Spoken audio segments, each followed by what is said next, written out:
The sun filtered softly through the tall glass windows of the billionaire's mansion, illuminating the silent halls with a melancholy glow. Maxwell Uchenna, a 38-year-old oil magnate, sat on the edge of his king-sized bed, staring blankly at the morning headlines. The glossy front page praised his company, Uchenna Holdings, for securing yet another multi-million-dollar contract. But as Maxwell tossed the paper aside, his expression remained unmoved. Success had become tasteless. Women flocked around him, models, actresses, daughters of dignitaries, but Maxwell couldn't shake the feeling that they only saw the suit, the fortune, the private jet, not the man beneath it all. The loneliness gnawed at him, despite the luxury. He could buy any experience, fly to any country, but the one thing he couldn't purchase was love, real, undiluted love. One evening, after a soulless dinner at a five-star restaurant with yet another socialite, an idea began to form in his mind. If women only loved him for his wealth, what would happen if he stripped all that away? What if he became invisible, just an ordinary man? That night, as Lagos glimmered outside his penthouse window, Maxwell made a bold decision. He would go undercover in his own company. Not as an executive. Not as a manager. But as a driver, one of the lowest-ranking positions. No one would suspect the billionaire was behind the wheel. Maxwell would find a woman who loved the man, not the money. A woman whose heart beat for sincerity, not status. A woman like the one he once dreamed of before the billions clouded everything. Little did he know, fate had already placed such a woman in his path. And she wore a janitor's uniform. Maxwell moved quickly and quietly. He instructed his personal assistant to hire a driver for one of the company's directors. "Don't use HR," he said. "Handle it quietly. Just find a man who can pretend to be unavailable after being hired." The assistant, confused but loyal, did as told. Meanwhile, Maxwell prepared his alter ego, an identity far removed from the power suits and boardroom deals. He grew a subtle beard, wore cheap, oversized shirts, and swapped his Italian shoes for plastic sandals. He bought a second-hand Toyota Corolla and changed his name to Obina. He arrived at Uchenna Holdings that Monday morning in the battered car, parked at the far end of the staff lot, and introduced himself to the security guards. No one recognized him. The disguise worked. Maxwell was finally invisible. He was assigned to drive Mr. David, a senior logistics officer who barely acknowledged him. The office drivers didn't spare him a glance either. Some mocked his shoes. Some laughed at his rusty car. For the first time in years, Maxwell was treated like a nobody, and it felt strange, but liberating. He began to study the staff, how they interacted when they thought no one important was watching.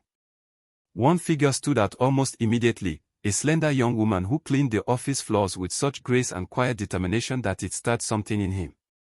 Her name was Amara. She wasn't loud like the secretaries or polished like the executive assistants. But there was something real about her. She reminded him of simpler times. Of dreams untainted by wealth. As she wiped down a hallway mirror, her eyes caught his. She looked away quickly. But for Maxwell, something had shifted. Maxwell's first day on the job was rougher than expected. Mr. David barked orders at him like he was a robot. "Don't be late again, Obina," he snapped as Maxwell opened the car door for him. "This is a corporate office, not a market square." Maxwell apologized respectfully and kept a calm demeanor, though a part of him wanted to shout. But this was the price of the disguise, humility. The other drivers were no better. They saw him as a newcomer and wasted no time in establishing a silent pecking order. No one offered him a seat in the lunchroom. No one bothered to learn his name. But Maxwell was observant. He noted the gossip, the petty rivalries, the cruel jokes told behind supervisors' backs. He paid attention to the women in the office, their attitude when they spoke to drivers, cleaners, and security guards. It confirmed what he feared: most people only respected money or power. Except her, Amara. She greeted everyone with a soft smile and often shared her lunch with the security guards. During a late evening pickup, Maxwell noticed Amara sitting on the curb behind the office building, looking worn out. He hesitated, then approached her.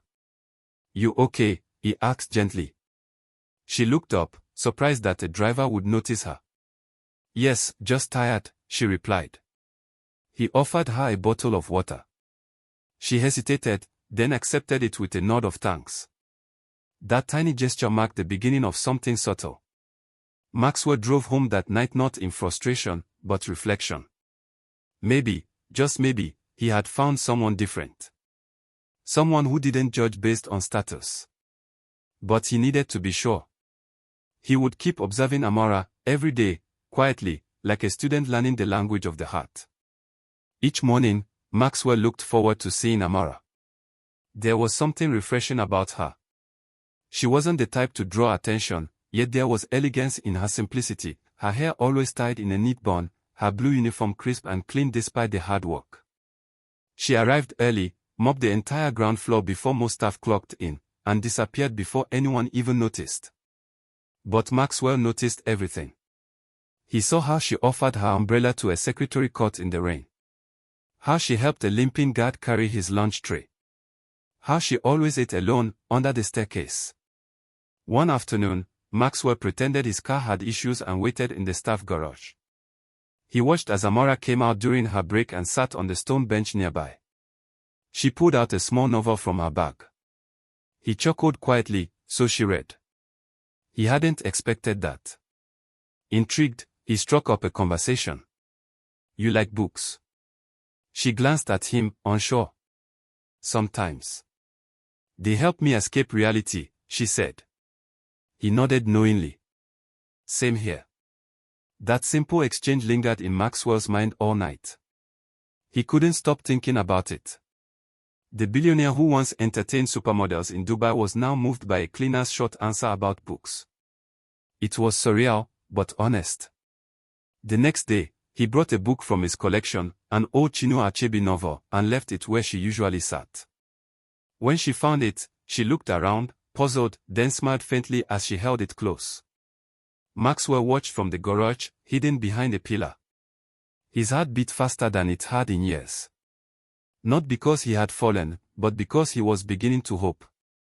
The more Maxwell blended into his driver role, the more brutal the reality became. Other drivers mocked him openly now. They laughed at his accent, one he had deliberately softened to sound more rural, and teased his old car. One even called him Village Uber. But Maxwell endured it all. He reminded himself, this was his test of character, not theirs. Besides, he was learning valuable truths about human nature, about respect, and about the kind of love he was truly searching for. At lunch, he often saw Amara in the same corner under the stairs, eating her simple meal, rice and beans from a small yellow flask. Sometimes she skipped lunch altogether. One day, she fainted while cleaning the conference hallway. Maxwell, who had just returned from dropping an executive off, was the first to rush to her side. "She hasn't eaten today," another cleaner whispered. Maxwell gently lifted her into his car and rushed her to the nearest clinic. He paid the bills without hesitation. When she woke up, she was surprised. "Why would you help me?" she asked. "You barely know me." Maxwell smiled. Sometimes strangers are kinder than friends. That night, he drove back in silence, wrestling with his growing feelings. Amara had no idea who he truly was. To her, he was just a kind driver. And yet, he felt more seen by her than any of the women who had dated the billionaire. Humility, it turned out, was the only way to find someone who loved purely. But how long could he keep up the disguise? Amara was different. Maxwell had never met someone so grounded, so graceful in silence. She had been working at Uchenna Holdings for 2 years, yet most senior staff didn't know her name. But she had a story, a quiet, painful one. One day, while pretending to polish his car, Maxwell overheard her talking to another cleaner about her younger brother, Junior, who was in the hospital battling kidney disease. That explained her long hours and skipped meals. Every kobo mattered. That night, Maxwell sat in his modest apartment, not his mansion, and felt helpless. He could have written a check and solved her problem in a heartbeat. But he didn't want to win her with money. He wanted her heart to choose him, not his billions. He knew he had to tread carefully. The temptation to solve everything with wealth was strong, but it would defeat the purpose of this entire journey. So, he took a different route. The next day, he offered to give her a lift to the hospital after work. "You'll save transport fare," he said casually. She hesitated but agreed. During the ride, they didn't speak much, but their silences felt rich, filled with mutual respect. At the hospital, Maxwell watched Amora hug her frail brother tightly and whisper, "Hang in there, Junior." That night, something changed in Maxwell. Love wasn't about candlelit dinners and red carpets. Love was this, waiting outside a public hospital for a cleaner who had no idea she was being watched over by the man who owned the building she mopped every day. It happened on a Tuesday morning, one of those chaotic office days when everything went wrong. A junior staff member had spilled hot coffee all over the company reception rug. Maxwell arrived just in time to see Amora rush forward with towels and a mop. As she bent down to clean, the HR manager scolded her harshly, yelling about clumsiness, even though she hadn't caused the spill. Amora simply bowed her head and kept scrubbing. Maxwell clenched his jaw. His heart ached. He had seen women in ball gowns, dripping diamonds, yet none of them had half the dignity of the girl on her knees wiping coffee from a rug. When the HR manager stormed off, Maxwell walked up to her. "You shouldn't let them talk to you like that," he said, his voice low. Amora looked up, her eyes soft but firm. "They're not wrong," she replied. "If I want more, I need to become more. Until then, this is my job." Maxwell stood there, stunned. He didn't expect such strength from someone so overlooked. That day, he did something bold. He slipped a note into her locker, no name, just a message: "You are already more than you think. Don't let their words define your worth." When she read it, she looked around, puzzled. But her lips curled into the smallest smile Maxwell had ever seen. That night, he realized he was falling for her, not the idea of her, but her fire, her depth, and her resilience. And it scared him more than any business deal he'd ever signed. Weeks passed, and Maxwell's bond with Amora deepened. They never had long conversations, just moments that lingered. A smile here. A shared seat during lunch. A silent ride after hours. She didn't know his name beyond Obina, and he didn't offer more. But each encounter left him wanting to peel away the layers of her guarded heart. One evening, as they drove past Third Mainland Bridge, Amora finally asked, "Why are you always so kind?" Maxwell hesitated. "Maybe I've seen too much cruelty in this world," he replied. "And maybe I want to be different." She nodded thoughtfully, looking out the window. "Then I hope the world doesn't change you." He wanted to tell her everything, that he wasn't Obina the driver but Maxwell Uchenna, the CEO. But fear held him back. What if she turned cold once she knew? What if the honesty destroyed what they had built? So he said nothing. He kept the secret buried beneath his growing affection. Later that night, Maxwell visited his penthouse to sign urgent documents. Standing amidst glass walls and designer furniture, he felt like a stranger in his own home. The only place he truly felt alive was behind the steering wheel, with Amora in the passenger seat, humming softly to an old radio tune. The deeper the silence between them grew, the more secrets it held. And Maxwell realized that true love wasn't just about finding someone, it was also about trusting them with your truth. Rumors began to swirl among the staff. They noticed how often driver Obina was seen near Amora. Some teased her, others warned her. "That driver is too friendly," one cleaner whispered. "You never know who's watching." Amora brushed them off, but deep down, she was curious too. Who was this man who looked at her like she mattered? Maxwell remained careful, never crossing any lines. But one day, he overheard two female workers mocking Amora in the restroom corridor. "She thinks the driver likes her. Let's see if he'll still smile when she's fired." Rage boiled inside him, but he kept his calm. He couldn't afford to break cover. Not yet. That week, Maxwell called his assistant and ordered a thorough investigation of staff behavior, especially bullying. He didn't want to interfere directly, but justice mattered to him. Days later, HR issued a warning memo to staff about workplace harassment. Amora smiled quietly when she saw it, not knowing Maxwell had orchestrated it behind the curtain. That same afternoon, Amora left a thank you note in the staff garage. To whoever is watching out for me, thank you. She taped it to the inside of the janitor closet, hoping her silent guardian would see it. Maxwell did. He stood there, reading it with a lump in his throat. He didn't need recognition. Just knowing she felt protected was enough. But the whispers were getting louder, and so was the storm coming. It happened on a rainy Thursday. Amora stood by the bus stop, soaked to the bone. Maxwell had just finished dropping Mr. David off when he spotted her through the wipers. Without hesitation, he pulled over. "Get in," he called out. She hesitated but slid into the passenger seat, teeth chattering. He handed her a towel. "You'll catch a cold like this." She gave him a grateful glance, then laughed softly. "You always appear when I need someone." He smiled. "Maybe that's my calling."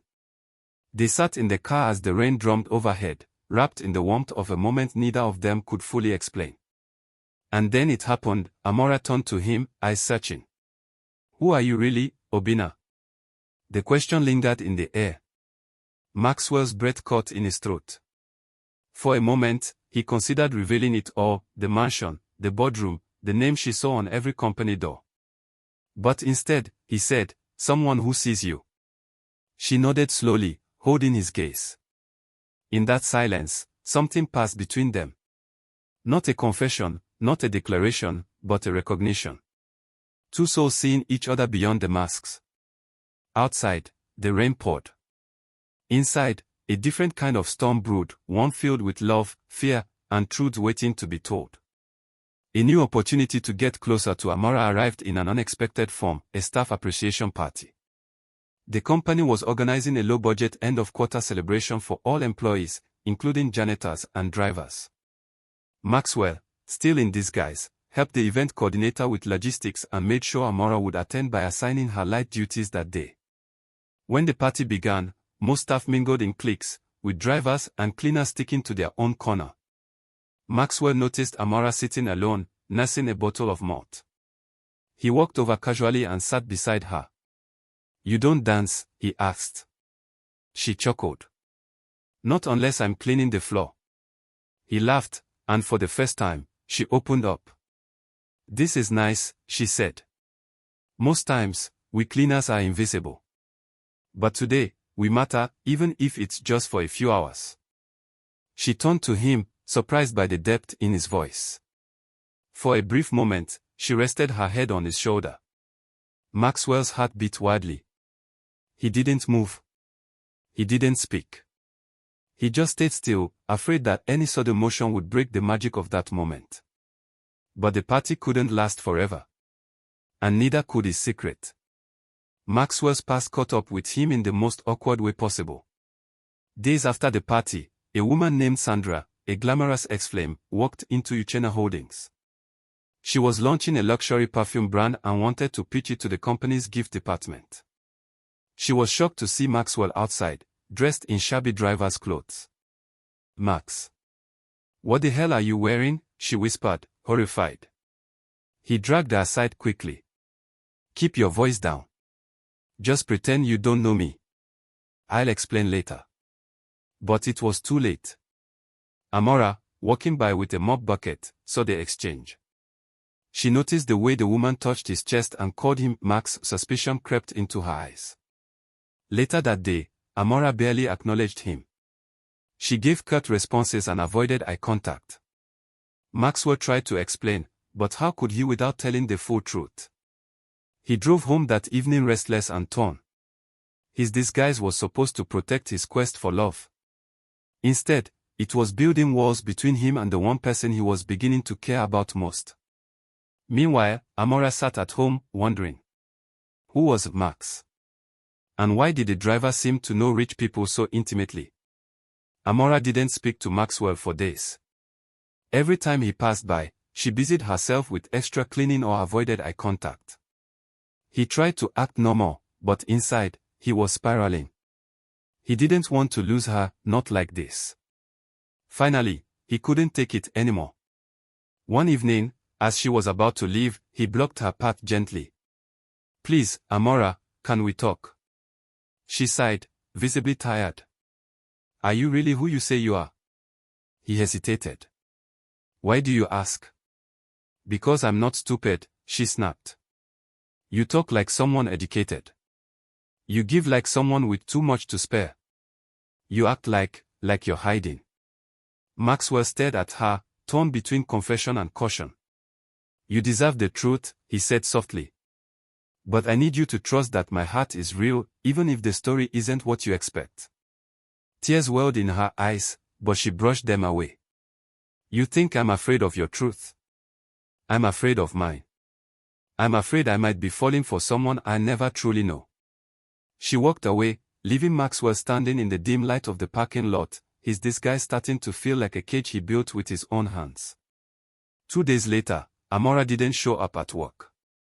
Maxwell grew anxious and eventually asked a friendly cleaner who told him the truth. Her brother, Junior, had taken a turn for the worse, and she had rushed him to the emergency ward. Maxwell didn't hesitate. He dropped everything and drove straight to the public hospital. There she was, sitting outside the emergency room, eyes red and hands trembling. "They won't start treatment until we pay something," she whispered. Without a word, Maxwell handed over his card to the cashier. "Cover everything," he said. Amora stared at him, stunned. "You can't afford this, not as a driver." He met her gaze. "I told you, my story is complicated. But right now, your brother matters more." She couldn't argue. As the doctors rushed Junior into surgery, Amora turned to Maxwell and hugged him tightly. "I don't care who you are anymore. Just, don't disappear." He closed his eyes and held her close. The moment was raw, real, and deeper than anything he'd ever experienced. The next morning, Maxwell knew he couldn't keep up the charade much longer. Amora deserved the truth. After everything they'd been through, the rain, the late-night rides, the hospital visit, she had earned his full self. He invited her to lunch outside the office. She agreed, though cautiously. When she arrived, she found herself at a quiet rooftop garden overlooking the city. It was elegant, yet private. "Where are we?" she asked. Maxwell removed his cap. "My truth begins here." Slowly, he told her everything: the fake name, the disguise, the experiment to find love, the lonely mansion, the pressure from his board, and the emptiness of his billionaire life. Amora didn't interrupt once. When he finished, she looked at him for a long time. Then she said, "You lied to me." "I did," he admitted. "But not about how I feel." She stood, her emotions unreadable. "I need time," she whispered. "Not because of the money, but because you hid the man I was starting to love." Then she walked away, leaving Maxwell alone on the rooftop, free from his disguise, but now at the mercy of her heart. The days following Maxwell's confession were the longest of his life. Amora didn't return his calls or texts. She didn't show up at work either. She had requested time off to care for her recovering brother. Each day, Maxwell showed up at the office, no longer wearing his driver's uniform, but it all felt empty without her. He had expected anger or even tears. But the silence, it crushed him. For the first time in years, business meetings felt irrelevant. The board noticed his distraction, and his personal assistant, confused by his sudden mood swings, kept her distance. Meanwhile, Amora sat at home battling her own storm. She wasn't angry about the money or the lie. She was afraid. Afraid that the world Maxwell belonged to, the opulence, the press, the social circles, would eventually swallow her whole. Could she love a man who lived in a mansion while she shared a room with her ailing brother? She stared at the small gift bag Maxwell had once given her, a handmade bracelet, cheap by billionaire standards, but personal. It reminded her that the man beneath the wealth had been kind even when she thought he had nothing. Still, silence was all she could give, for now. On a humid Saturday morning, as Amora was returning from the market, she found a black SUV parked outside her compound. Her first thought was to turn back. But before she could flee, Maxwell stepped out, not in a suit, but in a simple t-shirt and jeans. "I know you said you needed time," he said gently, but I couldn't stay away. Amora looked around, worried about what the neighbors might say. Why are you here? Because I want to know what you're thinking. Because every night, I wonder if I ruined everything just by being honest. She sighed and motioned for him to sit on the wooden bench beside her door. Junior peeked through the curtain and waved excitedly. Maxwell waved back, smiling. I grew up with nothing, Max, she began slowly. I cleaned floors to survive. Falling in love with a driver felt simple. But now? You're complicated. He nodded. I am. But I don't want you to change for me.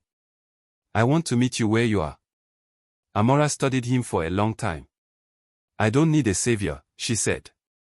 I need someone who will walk beside me, not in front of me. Maxwell reached for her hand. Then let's walk together. She didn't pull away. When Amora returned to work the following week, the entire office buzzed with whispers. Maxwell had resumed as CEO, no longer the driver they used to ignore. His official portraits adorned the walls, and his sharp suits returned. Yet, he greeted Amora with the same warm smile he once wore in the staff garage. Some staff members gossiped. Others threw jealous glances her way. But Amora held her head high. She had loved the man beneath the facade, not the money or title.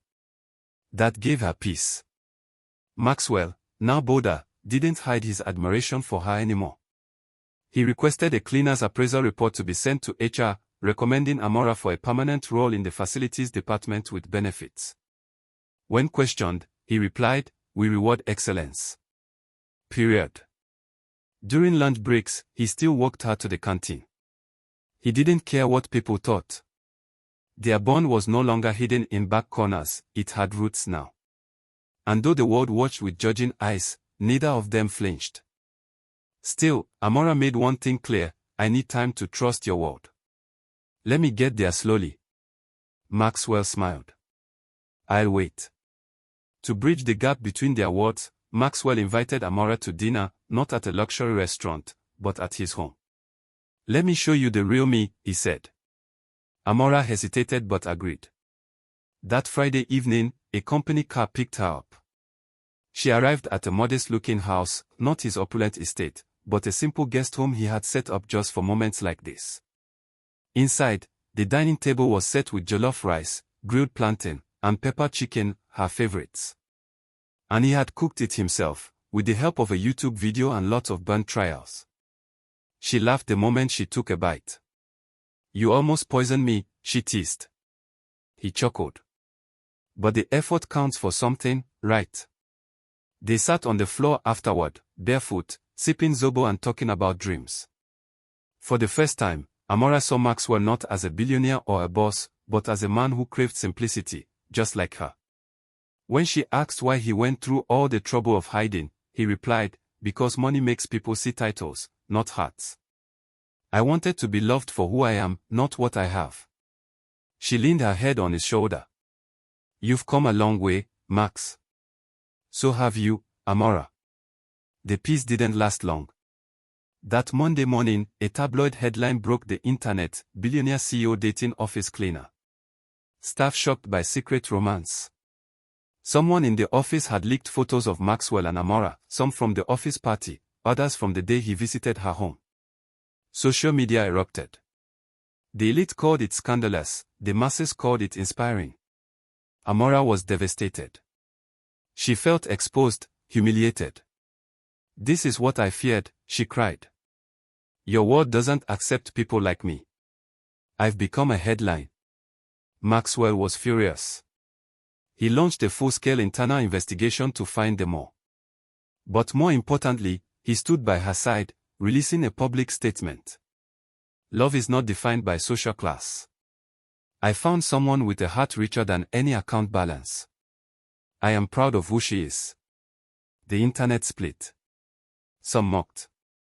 Some applauded. But none of it mattered to Maxwell. All that mattered was Amora, shaken, afraid, but still standing beside him. In that firestorm, Maxwell didn't shield her with money. He shielded her with truth, loyalty, and unwavering love. And though the storm raged, Amora finally knew his love was real. Maxwell thought his public statement would calm the storm, but the backlash from within his own boardroom was worse than anything the internet threw at him. That Tuesday, a closed-door emergency meeting was called. "This relationship is a liability," one board member sneered. "Our investors are jittery. Some think you've lost focus." Another added, "You're fraternizing with a junior staff. It's unprofessional." Maxwell kept his composure. "I've tripled profits in the last 2 quarters. My relationship doesn't hinder performance, it reminds me why I built this company, to change lives." The room fell silent. Some board members were moved, others unconvinced. One of his older allies, Mrs. Bucko, spoke calmly.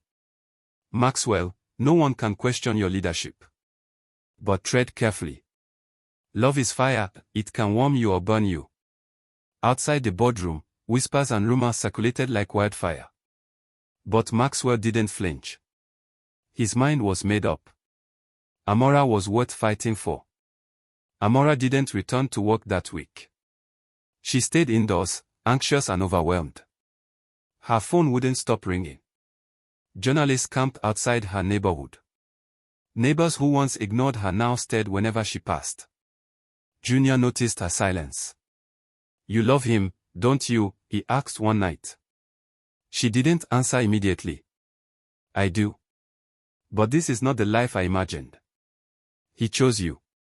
That means something." Amora's chest tightened. She was a cleaner, raised in poverty, struggling to afford dignity.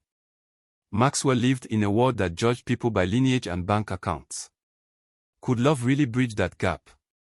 Later that night, she opened her door to find Maxwell standing there in the rain, holding takeout and a single sunflower. "I figured you might have skipped dinner." She couldn't help but laugh through her tears. He had a way of doing that, finding her sadness and melting it. "I'm still here," he whispered. "If you're still willing." She nodded slowly, pulling him inside. Back at the office, Maxwell's internal investigation bore fruit. The leak had come from someone close, his own assistant, Clara. She had overheard conversations and snapped photos secretly, then sold them to a gossip blog for money. When confronted, Clara admitted it with tears. "I didn't mean harm. I thought she was beneath you. And I needed the cash." Maxwell's face darkened. "You weren't just protecting me, you were judging her." Clara was immediately suspended. But her actions triggered another wave of backlash, this time from staff who believed Amora was being treated with favoritism. To counter it, Maxwell made a bold move. He promoted Amora not to a management role, but to the employee relations team, giving her a chance to use her experience to advocate for the cleaning staff and low-level workers. "I want you to be a voice for those who feel invisible," he told her. "Just like you were." Amora hesitated. "Are you sure I'm qualified?" He smiled. "You're more than qualified. You lived it." A week later, Amora was scheduled to address the staff at the company's internal forum. It was part of a new initiative Maxwell had introduced, an open-floor meeting where any staff member, from janitor to manager, could speak on improvements. Amora stood nervously in front of hundreds of colleagues, many of whom had once ignored her, some who still whispered behind her back. She cleared her throat. "I'm not here because of who I'm dating," she began. "I'm here because I've scrubbed every floor in this building and I know how it feels to be unseen." The room quieted. "Your uniform shouldn't decide your worth. Your salary shouldn't define your voice." Her words struck deep. Even the harshest skeptics felt her sincerity. By the time she finished, the room erupted in applause. Some clapped out of duty, but many out of genuine respect. Maxwell watched from the back of the room, proud and moved. He had seen the fire in her before anyone else. Now the whole company could see it too. That night, Maxwell invited Amora back to his estate, this time not for a fancy dinner, but for a quiet walk through the garden. Fireflies lit the night as they strolled hand in hand. "You shook the entire office today," he said with a grin. She blushed. "I thought my knees would give way." He stopped walking, turned to her, and held both her hands. Amora, I've never met anyone who grounds me like you do. You make me better, not just as a man, but as a leader. She looked up at him, eyes shimmering. I know we've been through storms, he continued. And I know the world still has more to say. But if you let me, I want to build a new world with you. Her breath caught. Are you? He nodded. Not yet proposing. Not tonight. But I am promising, no more lies. No more disguises. Just me and you. Real love, with real roots. Amora placed her head on his chest. Then I'm not going anywhere. One Saturday morning, Maxwell surprised Amora with a trip, not to a fancy resort, but to the small community where he grew up. As the car cruised down the dusty road, he said, before I became a billionaire, I was just a boy who sold bread after school. Amora's eyes widened. You? He smiled. My mother worked as a cleaner. I built everything from watching her strength. They arrived at a rundown bungalow, now turned into a free learning center for underprivileged children. I found this place quietly, he said. It reminds me of who I was before the suits and boardrooms. Amora knelt to speak with some of the children, her heart full. She saw herself in their worn shoes and hopeful eyes. Maxwell watched her from a distance. In that moment, he knew he hadn't just found love. He'd found purpose. Rumors began swirling again, this time not from scandal, but from hopeful hearts. Staff at the office began placing bets on when Maxwell would propose. Some joked that he'd rent a helicopter. Others imagined a headline-worthy spectacle. But Maxwell had something simpler in mind. He began meeting with Junior in secret, asking for advice. What would impress your sister? He asked. Junior laughed. Amora. A quiet night, a good laugh, and nothing fake. She doesn't care about diamonds. Maxwell smiled. Perfect. Then that's exactly what I give her. He started planning something from the heart. Not to prove anything to the world, but to honor the woman who chose him when she thought he had nothing. Maxwell invited Amora to dinner at the rooftop garden of the company building, where they had once shared a late-night conversation while she cleaned and he wore his driver's uniform. This time, fairy lights lit the rooftop. A string quartet played softly in the background. And a table for two was set beneath the stars. Amora gasped when she arrived. You did all this? Maxwell smiled. You once told me you didn't want to be anyone's Cinderella. So, I won't play Prince Charming. I'll just be Maxwell, the man who loves you. He reached into his pocket, not with a grand ring, but with a tiny box made of carved wood. Inside was a modest but elegant ring engraved with the words, Real Love. No disguises. Will you marry me? He asked, his voice trembling slightly. Tears rolled down Amora's cheeks. Yes, she whispered. 1,000 times yes. Their wedding wasn't held in a cathedral or five-star hotel. It took place in a community hall decorated with local fabrics, flowers, and laughter. Guests ranged from top CEOs and politicians to cleaners, cooks, drivers, and Amora's old neighbors. Junior walked her down the aisle, proud beyond words. Maxwell wore a traditional agbada, simple yet regal. Amora looked stunning in her Ankara gown, her natural hair adorned with coral beads. She didn't try to look rich, she looked like herself. When they exchanged vows, there wasn't a dry eye in the room. I loved you before I knew your name, Amora said. And I will love you even if I lose everything again, Maxwell replied. They danced, not to classical music, but to Afrobeats and high life. The whole room, executives and janitors alike, joined in. It was more than a wedding. It was a celebration of love that defied titles, class, and expectations. Months after the wedding, Maxwell and Amora settled into a life that balanced simplicity with elegance. They traveled sometimes, but more often, they stayed home, cooking together, reading stories to Junior, and laughing like best friends. Amora didn't quit working. She continued to grow in her role at the company, heading the welfare and inclusion unit. She introduced reforms that changed the lives of low-level staff forever. Maxwell launched a new foundation, named after his mother and Amora's father, to sponsor girls from poor backgrounds to complete their education. They faced challenges still, business pressures, public opinions, but they stood side by side, always returning to the rooftop when life felt too loud. Maxwell had disguised himself to find true love, and in the most unexpected place, he did. Not in boardrooms or banquets, but in a janitor's closet, beside a mop and bucket, with a woman who saw his heart before his wallet. And that was how a billionaire found the one thing money could never buy, a love that was real, raw, and lasting.